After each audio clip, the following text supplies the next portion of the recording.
bumili ako ng strawberry. Ano? 190. Ayan guys. Bumili ako yan. Hello guys, for today's video, ipapakita ko sa inyo ang mga binili ko guys. Kasi nga, di ba hindi nga ako makatulog. So nag-search ako sa YouTube sa doctor kung ano ba ang pagkain na pwede kong kainin para matulog. Kasi 2 days na ako hindi natulog guys. Kahapon tsaka ngayon. Pero ito pa rin ako. Tapos ito guys, itong gatas. So iinom ako 1 hour before ako matulog. Tapos ito yung dinner ko, yung salmon. Ako, kahit mahal siya guys. Bili ako 134. 134 siya guys. Matulog lang ako.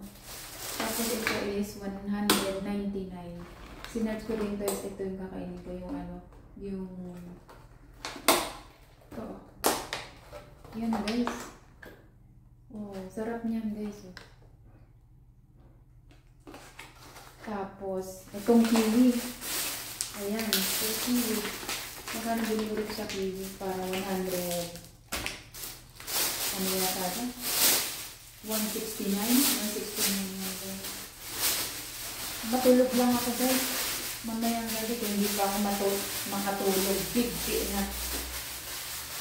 So, ayan ang aking pinagbibili. Guys, kanina. Ito kakain ako kung matulog ako ng hapon. Kaya ilagay ko siya sa plastic. Para madami ang ilagay sa isali natin siya dito. Cherries guys, sarap niyan. Cherries na yan.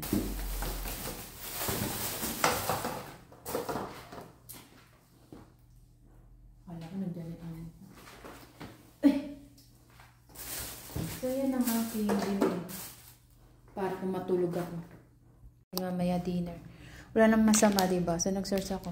So ito, kumain naman akong kiwi. Nakatulog naman ako nun. Tapos ito. So ito mamaya kainin ko. I-steam ko lang siya. Tapos ito yun nga yung gatas.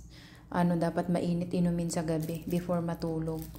Kasi na may nalo ko lang siya sa sa chia seed guys. Pero wala pang isang baso yun. Parang magkaroon lang ng konti. Pero dapat mainit pala. So ayan, nag-search sa YouTube kung anong pagkain ang kakainin ko para matulog ako. Insomnia, 2 days na guys. Kaya bumaba ang dugo ko, grabe.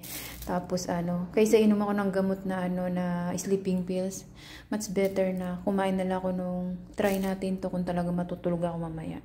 Testing. Ayan, thanks for watching guys. Yung kiwi, tapos yung gatas, ininit ko lang.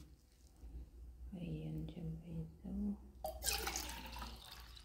Hindi nga mainit kasi pinatay ko agad yung ayan yung kiwi guys. Tapos ito yung gatas. Ininit ko lang siya sa baka hindi mainit. Hindi siya gaanong mainit guys. Kaya init pala.